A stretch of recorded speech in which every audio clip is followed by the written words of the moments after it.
So you chose Mistweaver Monk as your break the meta push healer. Great choice. I think they're going to be excellent. And in today's video, I'm going to show you why. So we're going to be making a quicker guide, like a much more summarized guide than usual to catch you guys up to speed and get you guys ready for the push this week. I myself might be streaming it on stream. Go check out on twitch.tv/lbninja7 or on YouTube. I might be streaming live when you're watching this. But let's just go ahead and get into it. So this is the talent build that I'm going to be talking about today. There are a lot of different variations that you can change, like 1 or 2 talent nodes. You can also play Conduit the Celestials. It's very viable, almost stronger in fact, but Master of Harmony just does so much damage and will allow you to push higher keys in most cases because you can do just insane priority damage with this. Now, the basics to Mistweaver are the same. You do most of your healing based on the damage you do thanks to Ancient Teachings, Jade Fire Teachings, and Jade Empowerment comboed with Jade Fire Teachings. Now, in order to be the strongest version of yourself, almost 100% of the time, you want to have a Jade Fire Stomp on the ground and you want to have Jade Fire Teachings active, because without Jade Fire Teachings, your damaging spells, your single target damaging spells, only do 30% of their damage as healing to your allies, but with Jade Fire Teachings active, it does a further 160, so a total of 190% of your damage converted into healing.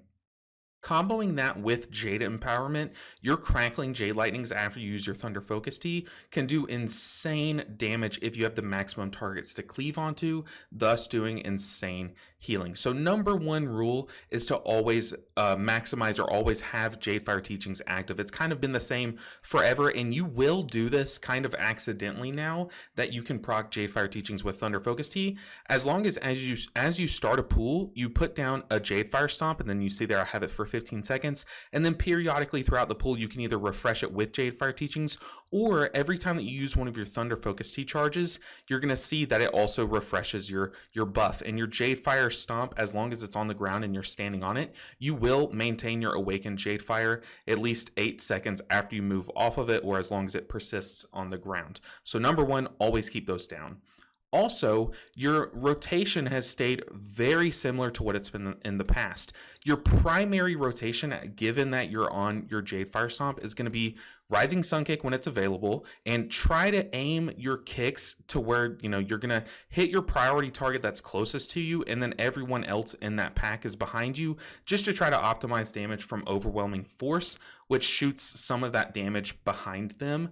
But you're going to Rising Sun Kick on cooldown, and then you're going to Tiger Palm, and then Blackout Kick to try to reset that Rising Sun Kick, and then Rising Sun Kick again. So that will look like that base foundational rotation that you're going to be doing about 90% of the time is going to be Jade Fire Stomp to maintain the buff, Rising Sun Kick, Tiger Palm, and Blackout Kick. Rising Sun Kick, Tiger Palm, Blackout Kick. The reason why we're Tiger Palming twice is because every time that a Tiger Palm connects, we're going to gain a stack of our Blackout Kick, making that Blackout Kick hit 1 additional time the next time that we press it, and that caps at 4 stacks.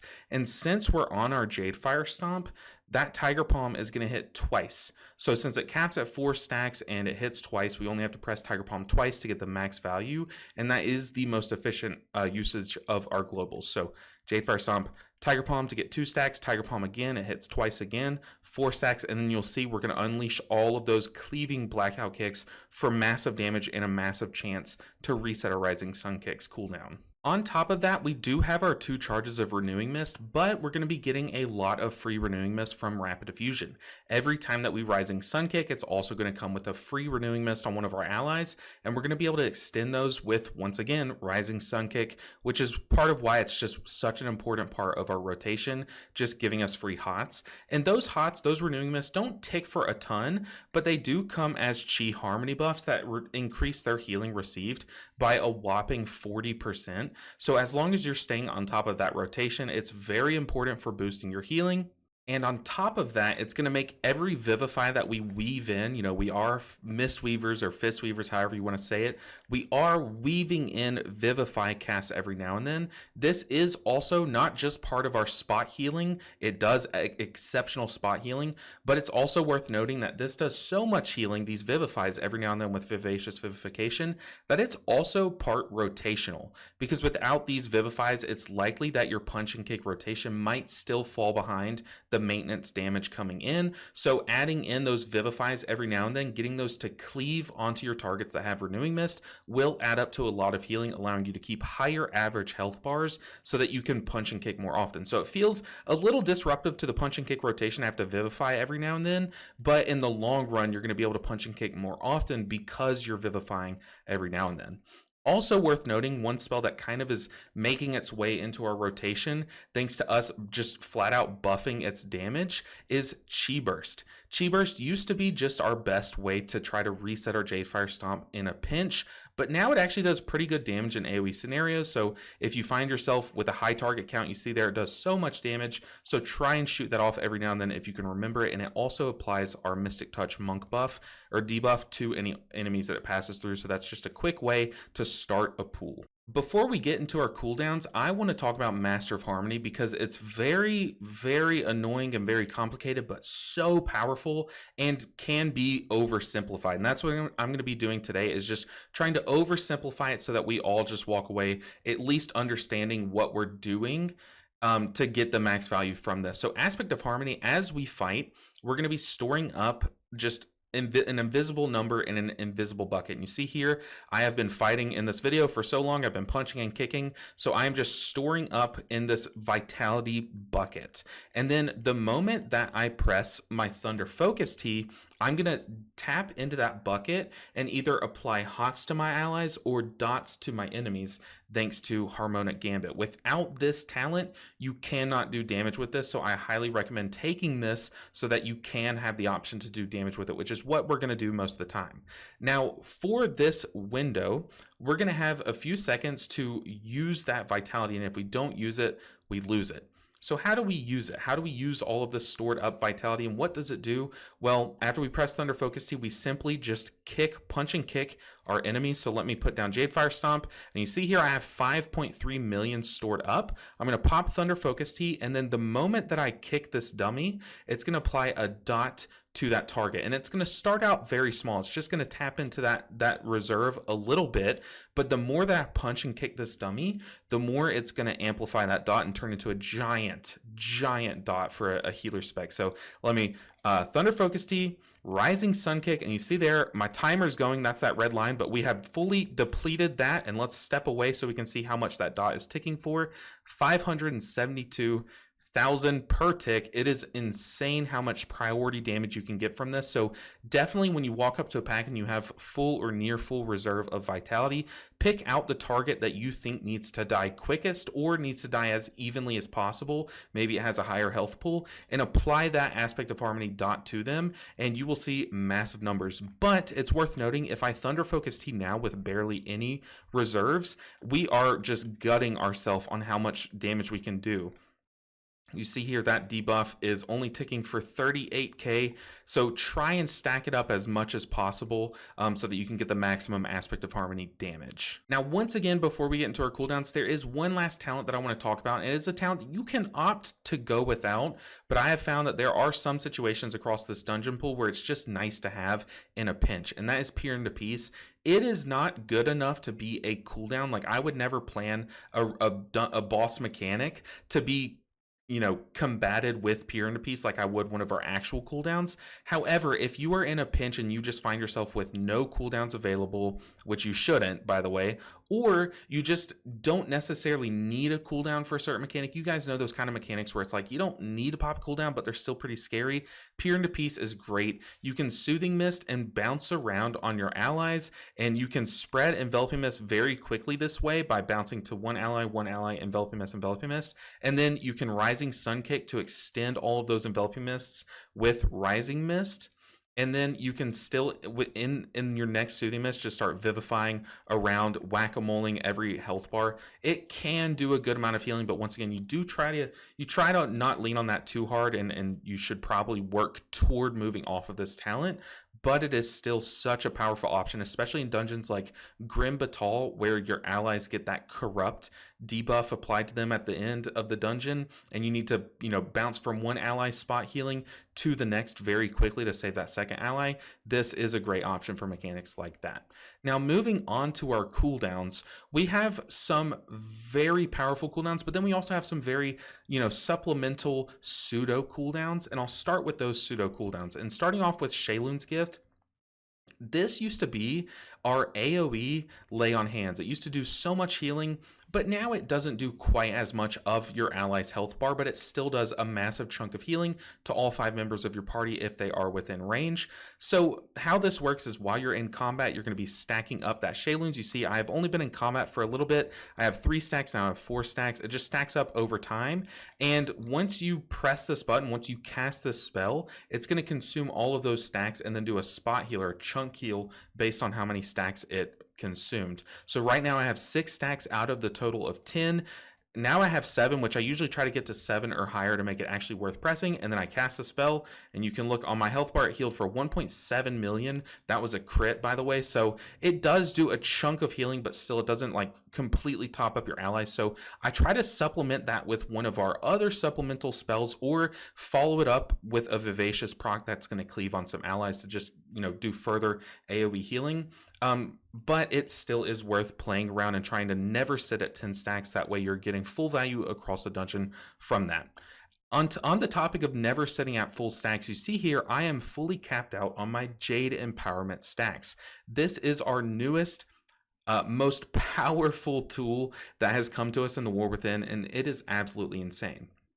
So after we cast Thunder Focus Tea, we are going to gain a permanent buff. This will sit on us until we use it, which is going to make our next Crackling Jade Lightning hit 5 targets and also do 800% more damage. And mind you, that will heal into Jadefire Teachings thanks to the talent Ancient Teachings. Let's find it. So our Crackling Jade Lightning is now included in Ancient Teachings, and to make it AoE and to make it do big damage, it will be thanks to Jade Empowerment, and then that will be doing big healing thanks to Jadefire Teachings.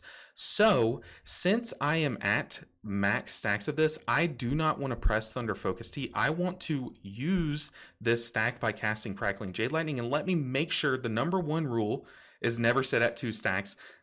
The number 2 rule is to always make sure you have this Jadefire Teachings buff before you Crackling Jade Lightning, or else you're just doing big damage, which I mean I guess is fine, but you want to do big damage and big healing. So I'm going to Jadefire Stomp and then Crackling Jade Lightning, and you're going to see how much damage it does. You might not see damage or healing numbers because we're fighting dummies, but let's see. Crackling Jade Lightning, you see there 400k ticks. I mean, just so much damage. Let's go ahead and use that second stack. We put down our Jadefire Stomp, we refresh that buff, and boom, just so much damage. So this alone can be a pseudo cooldown. It only gets its max value when you have the full 5 targets to cleave. So versus a single target enemy like a boss, this is not like an optimal cooldown. If a boss is about to do a channeled big slam damage mechanic, I do not use Jade Empowerment for healing. I'll use it to kind of help with the healing, but never as a cooldown. However, if you're fighting a big pack of enemies and one of the bosses or one of the mini bosses does a little AoE ticking big damage thing where you need a cooldown, this can help, especially if you have 2 charges. Now it does cap, like I said, at 2 charges, but never let that go to waste. It's so powerful. So let me use Thunder Focus Tea to get the vitality out and just pump some damage. And then since I use Thunder Focus Tea, I now have a stack of Jade Empowerment that I can cash in whenever I need to. I can sit on it until I turn 29, or I can use it right now while I still have my Jadefire Teachings and get some big AoE healing from that. Now, also, we still have Revival, which is an AoE dispel for some certain effects like disease, magic, and poison, but mostly poison and magic. This is great. It also does a big chunk of healing, so it does a lot more healing than you would expect, but sometimes this is not good enough to heal through certain mechanics, so I also try to channel a Shayloon's Gift or cast a Shayloon's Gift to go off, and then that big damage hits. The Shayloon's kind of gets everyone a half health, and then you can follow it up by like a Revival, or you can use this for its max value when an enemy applies like a big disease effect to everyone, like a Necrotic Wake, and it does damage. Then you can press Revival and double dip both of its effects. On top of that, we have our final and main cooldown, which is Chi-Ji. Chi is exceptional. It does so much throughput, especially if you have the full 3 targets to cleave, thanks to your blackout kicks cleaving working very well with Chi. Because how Chi works is you summon this crane to fight alongside you for 12 seconds. So you have a 12-second window where you are just doing giga healing. But where's that healing coming from? Well, whenever your kicks hit a target with a small little asterisk, your spinning crane kick can only technically hit one target in relation to this, but whenever your kicks hit a target, you're going to kick up 2 mastery procs, which will do like a small spot heal to your allies, and you're also going to gain a stack of Chi. That's how I say it, as a stack of Chi, but this can stack up to 3 times, and each stack will reduce the cast time of your enveloping mist by 33%. So if you stack this up to 3 times, you're going to get a free instant cast enveloping mist, but if you stack it up twice, it's very efficient still. So the idea is you want to do 3, you want to connect with 3 hits and then do an enveloping mist, connect with 3 hits, do an enveloping mist, and then maybe do that again, get 3 enveloping mist out, or 3 or 4 or however many, and then extend those with rising mist to extend the value that you got from your Chi further than that 12-second window. But the thing about Chi is it has 2 things going on here, and both of them do so much healing, so you can really pick and choose how you act during your Chi based on the incoming damage. If a boss does one big slam and then waits a second, does one big slam again, what you can do is you can unleash a flurry of blackout kicks to do all of those mastery procs all at once right after that first big slam, and then Tiger Palm, wait for that boss to do its next big slam, and then do a flurry of blackout kicks again. Or if a boss does a giant long duration channel mechanic where it's just pulsing damage, you can fully play into the enveloping mist as well to get the maximum healing, getting to 3 stacks, enveloping misting, 3 stacks, enveloping mist, and then start focusing on your blackout kick mastery procs, because it just does so much instant healing. So basically, if you want to do a bunch of burst instant healing, you focus more on trying to maximize your mastery procs, or if you want to do just more healing in the long run or in general, but it's not as bursty, you focus more on trying to get some enveloping mist out for free. So I'm going to pop Chi, and I want to point out that since our blackout kicks cleave, we can stack up to 3 Chi stacks by just pressing blackout kick. You see here, I blackout kick, it hits 3 targets, so that counts as 3 stacks of Chi. So we really want to use that during our Chi when we have enough targets to cleave. So I'm going to pop it and just Chi, blackout kick, enveloping mist, blackout kick, enveloping mist. And we can just spread enveloping mist very quickly this way. We can then extend those blackout kicks, or those enveloping mist, with a rising sun kick and go from there. You see there that I was able to get like 5 or 6 enveloping mist out and extend them twice with rising sun kick. So you can go that route, or what you can do is you can play more into the blackout kick mastery procs by getting up to 4 stacks, unleashing those.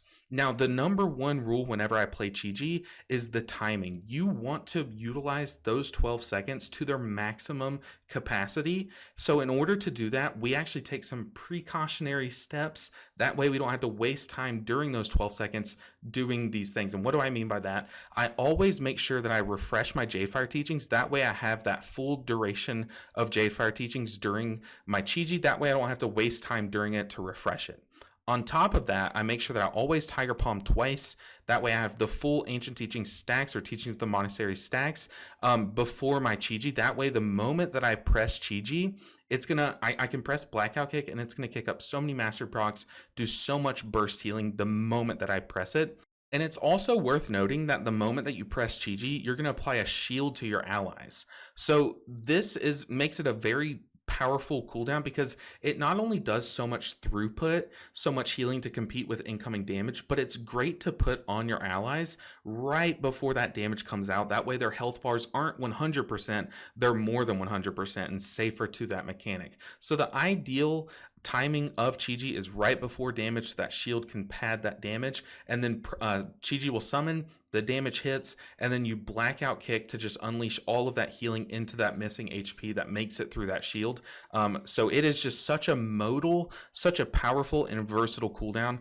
That's Chi. It's insane. So now that I have prepped my Chi, punch, punch. I'm going to pop Chi-Chi, and you're going to see I'm going to blackout kick, unleash so many mastery procs that are going to do so much healing, and then punch, punch, blackout kick, punch, punch, blackout kick, and then maybe use an enveloping mist, rising sun kick, and a blackout kick. Didn't quite get it in that timer, but you can see there the timing of Chi-Chi is so important because you do so much healing for that duration. On top of that, you have an incredible toolkit at your disposal from your monk tree. You have a great defensive and fortifying brew that is shorter thanks to expeditious fortification. You also have diffuse magic, which is great for dispelling yourself. So say you're fighting the final boss of Siege of Borealis and you and one of your DPS gets the debuff, you can pop diffuse magic to not only give yourself a defensive, but also remove that debuff from yourself, and then you can use your actual dispel on your ally. So a very cool defensive there. And once again, you have Chi Burst, which is great damage for AoE, but also great for resetting your Jadefire Stomp if you're standing on your Jadefire Stomp. And then apart from that, you have Touch of Death, which I take improved Touch of Death. You can also kind of drop a talent here or there, or a point here or there to go with Fatal Touch to also just boost your damage after you press it. That's a great option too. But you have great CC in Leg Sweep, which I do put both points into Ancient Arts because Leg Sweep is such a good stun. And then you also have Paralysis, which removes an enrage effect thanks to pressure points. This is very important to do on fights or in dungeons like Grim Batal, where the overseers get enraged, turn red. Just paralysis them, and then you'll see that enrage effect go away. And then also toward the end of the dungeon, those big Cyclops guys that grow and bash your tank in, you can help your tank by either helping them kite with Leg Sweep or Ring of Peace, or you can just remove the enrage effect by paralyzing them. And once again, Ring of Peace, or I guess for the first time, Ring of Peace is a great option to help your tank kite, but also to move like maybe a caster or boop them in, because they'll be booped out from the center of the ring. It's a great tool. Make sure you are using your toolkit on your tree, your defensives and your Ring of Peace and Leg Sweep, because those are great ways to slow down and reduce the damage coming into your party. On top of all of that, we also have a panic button, or a great tank, a mini tank external in Life Cocoon. This basically just puts a giant shield on one of your allies. So if one of your allies takes like 2 web bolts right in a row, you can Life Cocoon them, try to save them from that lethal damage. Or if your tank is going into a pool, you know they might not survive, definitely don't feel afraid to put your Life Cocoon on them to help them survive. Apart from that, the only like talent point that I change based on the dungeon that I'm doing is pressure points. If I know there's no enrages in a dungeon, I'll swap off that and put it into Fatal Touch. However, for a default, I think it's just safe to have pressure points in case you forget for those dungeons. And then also whenever I do a dungeon kind of like City of Threads or Grim Batal where there's those heal absorbs, I do swap off Strength of Spirit to Profound Rebuttal. Profound Rebuttal is definitely like a coin flip, a very heavily weighted coin flip out of our favor. It's not the best option, but in those dungeons in specific, whenever you get a heal absorb put on yourself while you're at full health, you get no value from Strength of Spirit. So trying to get rid of those heal absorbs with Expel Harm is much more efficient when you have Profound Rebuttal to get at least maybe some value from this talent point. And then as far as gearing goes, I always try to push my haste as high as I can, because the more globals you can fit in your Chi-Chi window, the more powerful it is. And then also the more you can cycle your buttons, your rising sun kicks outside of it. It just does so much for your rotation. And then outside of that, if you have crit from your raid build, that is totally fine. You don't need to change up your build that much. But since we're trying to push Mythic Plus, Verse will scale our damage, our survivability, which is very important.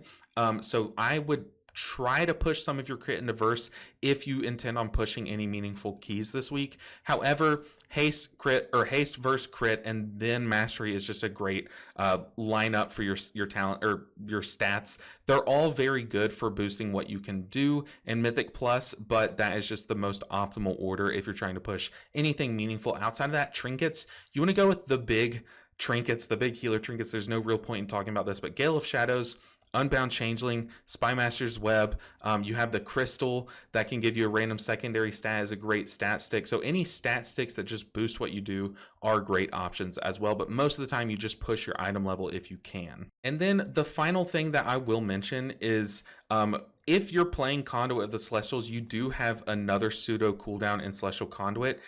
to add into your rotation. This, I kind of match it with Shayloons in terms of how much I rely on it versus mechanics. Not very much. Sometimes I'll pair it with Shayloons, but this does have the added bonus of being able to be used on the move, and it also can shave a lot of time off of your cooldowns thanks to Unity Within proccing right once this channel ends, and then the combination of that with Heart of the Jade Serpent shaves time off your Life Cocoon, your Thunder Focusy, and Rising Sun Kick and Renewing Mist. So great for cycling your buttons if you just don't need this cooldown, or if you just want to use it for minor healing or damage and know you won't need it in the next few seconds. Outside of that, the only real rotational changes that come with this build, if you opt to go with Celestial Conduit, is August Dynasty is great for just boosting the healing of each Rising Sun Kick after you Jadefire Stomp. So after you Jadefire Stomp, your next Rising Sun Kick or Vivify is just going to be enhanced. So make sure you're using that at optimal times. And then also Strength of the Black Ox is really the big one. Whenever you see this proc, which I would definitely add a weak aura to make sure you don't miss it, you just cast an Enveloping Mist. It's going to be quicker to cast, and it's going to apply a small shield on all of your allies, which adds up over a dungeon, but can, in theory, help you survive certain mechanics. But like I said, we're opting for Master of Harmony for this video, but both are so good. We have such good hero talent trees. But guys, that is going to do it for this video. This was like a mini little catch-up guide for anyone that is swapping right now, maybe from their actual meta specs, or someone coming back to Mistweaver just wants a brush up. Hopefully this video had everything that you're looking for. Get out there, make us look good. This is our time to shine. Make them regret putting us in the Break the Meta discussion. Thank you so much for watching this video. If you liked it, hit that like button. It's free to do so. It's one click, and it really helps me out. Also, share this with your Mistweaver friends. Comment any other tips that you want to give to the Mistweaver player base down below, and then also make sure you're subscribed. Guys, I have a lot of content planned. I am working my butt off during all of my off hours trying to get videos out for you. Thank you so much for all the support, by the way, especially to the patrons that you see on the screen right now. They keep this channel alive, and I could not be more grateful. But guys, thank you so much for watching. I'll see you in the next video. Until then, take care.